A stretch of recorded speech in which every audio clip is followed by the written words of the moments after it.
Assalamualaikum warahmatullahi wabarakatuh. Apa kabar teman-teman? Jumpa lagi dengan saya Zagiah Daroja.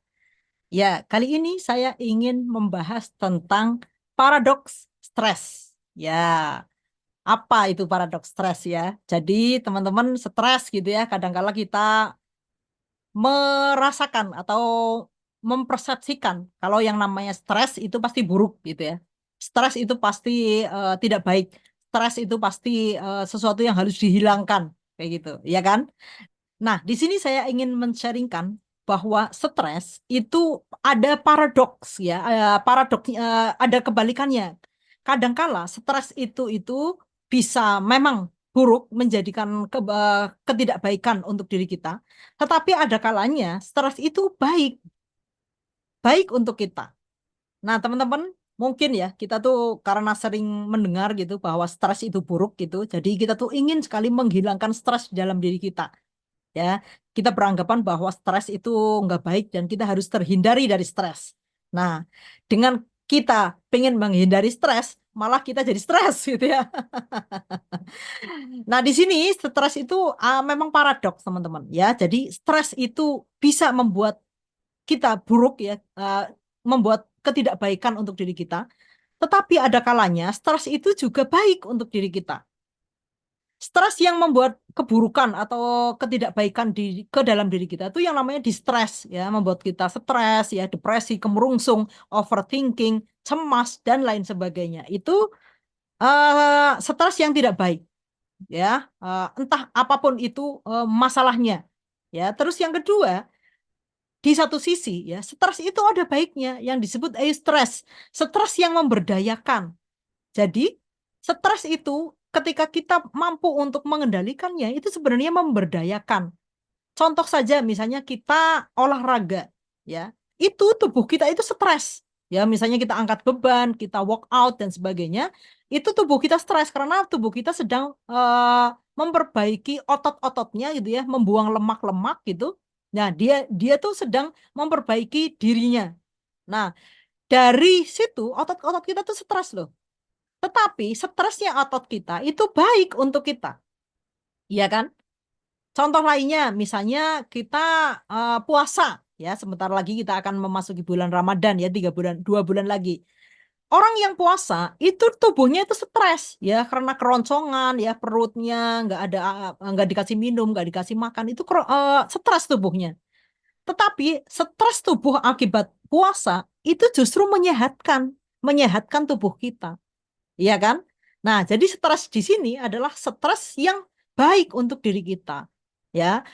Nah, misalnya lagi ketika teman-teman memiliki target untuk pertumbuhan gitu ya, teman-teman memiliki target untuk belajar, berkarya gitu ya, dan sebagainya, itu pasti ada stresnya tuh, ya.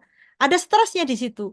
Tetapi ketika teman-teman mampu menanggulangi stres itu, teman-teman ada pertumbuhan. Jadi stres di situ adalah jalan untuk teman-teman itu naik tangga, naik level. Ketika teman-teman tidak ada stres, terlalu nyaman gitu ya, ya sudah teman-teman ada di level itu saja. Tidak ada kenaikan, ya kan?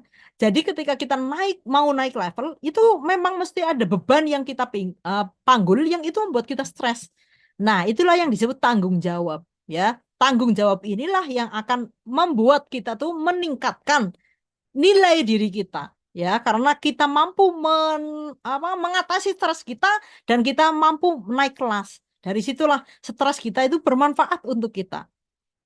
Nah, kemudian lalu bagaimana agar stres itu tidak menjadikan kita distres atau menjadikan keburukan untuk diri kita? Kita mengetahui batasan yang beban yang sanggup kita pikul ya. Kita mengetahui beban atau kita mengetahui batasan rasa sakit yang mampu kita emban. Itu yang perlu kita tahu dan kita amati ke dalam diri kita sendiri.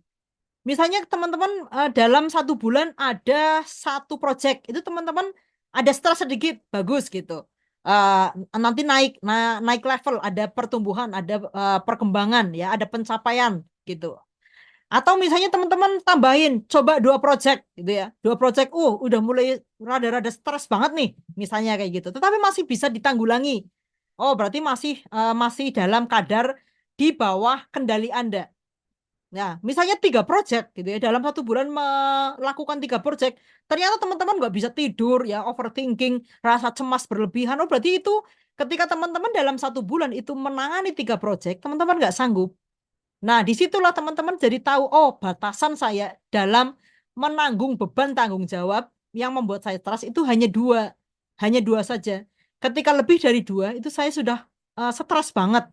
Nah, berarti teman-teman sadari itu bahwa kemampuan teman-teman hanya ada di situ, jangan ditabras.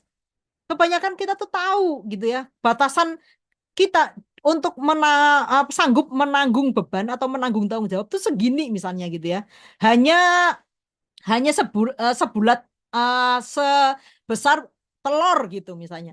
Tetapi karena kita nggak sadar diri, nggak tahu diri gitu ya. Wah, karena pengen pencapaian-pencapaian yang lebih besar gitu, akhirnya eh, terlalu menekan diri kita sendiri dengan tanggung jawab atau target-target yang terlalu besar. Sehingga kita yang hanya batasannya 2 project, misalnya kita tuh menyanggupi 5 project. Dan itu diterus-teruskan karena kita melihat hasilnya tuh lumayan. Wah, lumayan ini hasilnya segini. Wah, lumayan ini aku ada pertumbuhan segini dan sebagainya.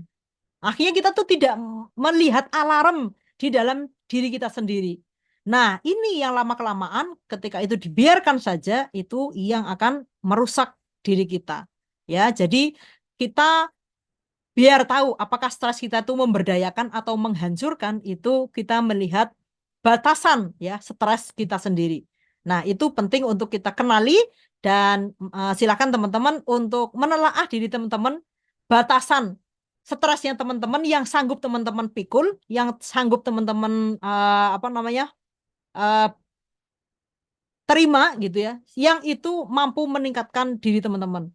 Nah, ketika teman-teman sudah terlampaui gitu ya, stresnya itu udah tidak bisa dikendalikan, oh berarti disitulah teman-teman untuk menstop atau mengurangi gitu ya beban-beban yang teman-teman tanggulangi itu ya, yang teman-teman tanggung jawabi itu dikurangi karena ketika ditabrak terus nantinya akan menjadi distress yang membuat teman-teman memang nantinya apa namanya nggak baik gitu ya. Nah, mungkin itu saja sharing dari saya tentang paradoks dari stres. Terima kasih, mudah-mudahan bermanfaat. Sampai ketemu di video selanjutnya. Wassalamualaikum warahmatullahi wabarakatuh.